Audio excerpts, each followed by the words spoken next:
Thanks very much.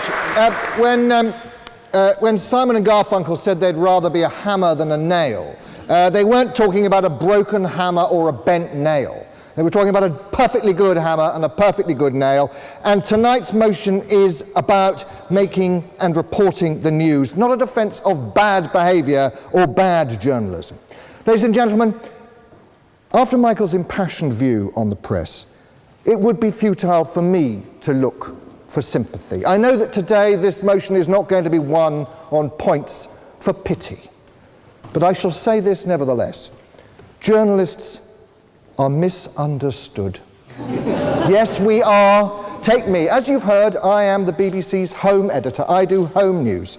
Now, a month ago I received a press release, and this is absolutely true. It was entitled, Doors, How They Make a Difference to Your Home.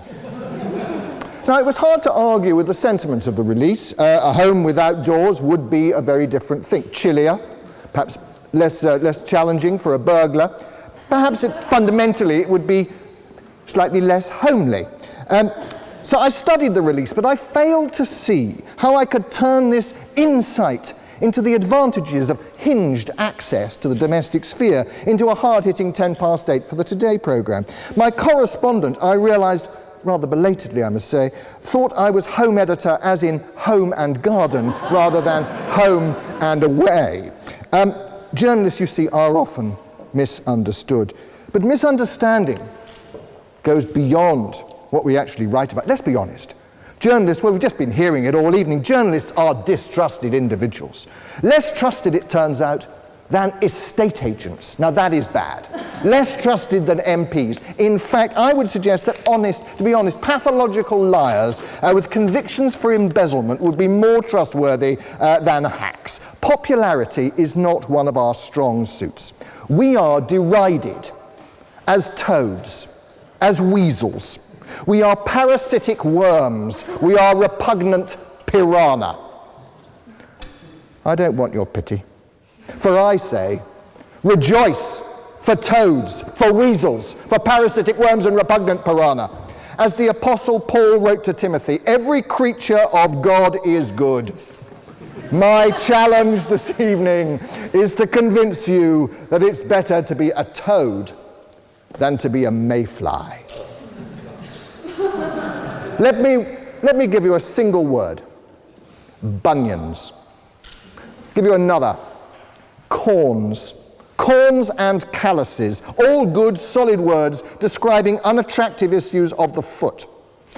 I want you to bear with me here. There is now a treatment for such conditions that involves putting affected feet into a tank containing fish.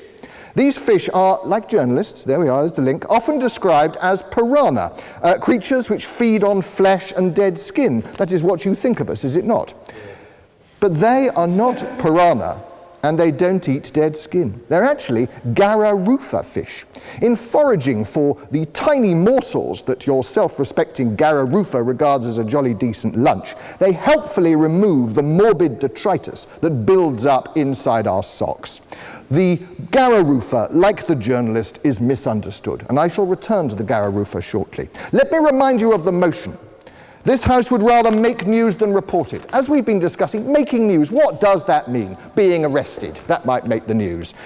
Accidentally sending an intimate email about your plans for Pauline and accounts, which then goes nationwide, that will make the news, I can guarantee you that.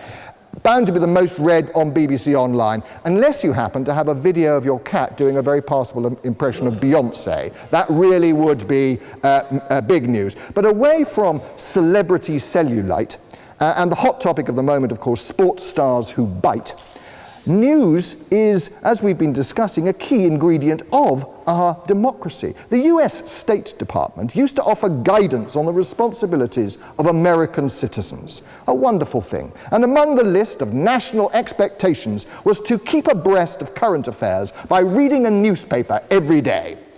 Democracy only works if voters are informed. But who's going to do this informing?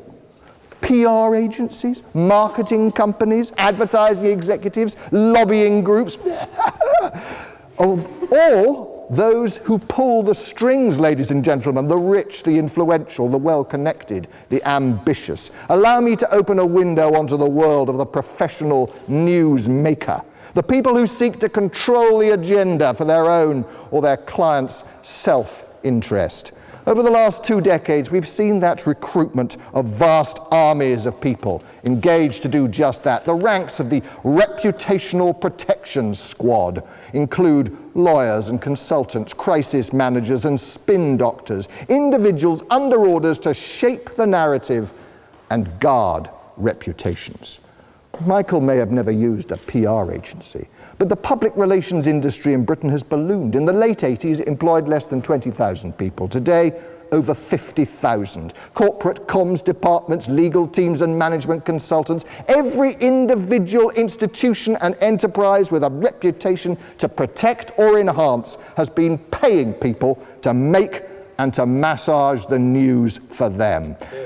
Now, some of this actually is an important part of the democratic process, raising issues, informing debates, pressing a cause. The reports and speeches and conferences and campaigns are intrinsic to an enlightened society, but huge quantities of it are swollen calluses of bunkum. Press releases entitled Doors, How They Make a Difference to Your Home, funded on inspection, lo and behold, by the door industry. Who would have thought it? Somewhere within the oceans of hogwash, significance lurks.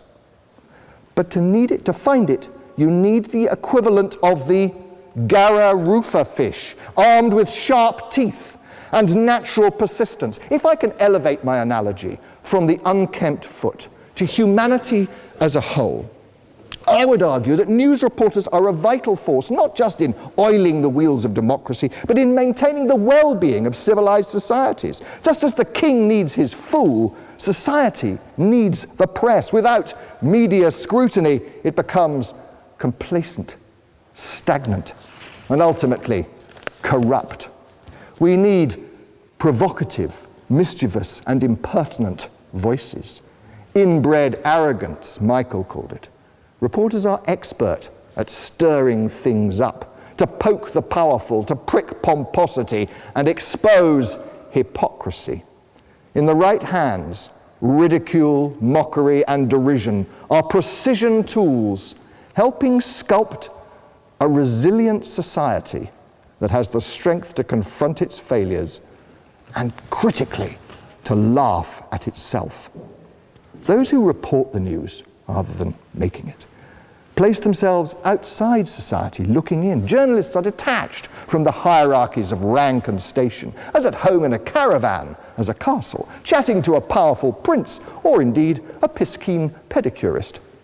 This is the reason, incidentally, why you will often see journalists trying to blag an upgrade at the airport. One moment they're in the presidential palace throwing tough questions to a despot, the next they're in the queue waiting for a seat in steerage.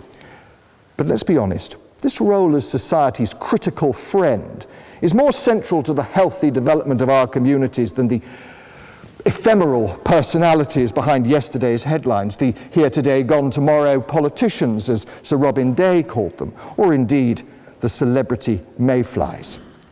The vast majority of people whose lives are touched upon by the noble chroniclers of our age will leave barely a scratch on the walls of history. But the reports themselves are, in the words of that great American newspaperman Phil Graham, words which my colleague Amelia used earlier, the first rough draft of history.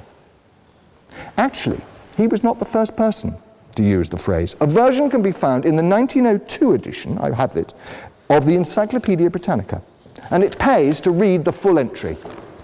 Newspapers are making, morning after morning, the rough draft of history.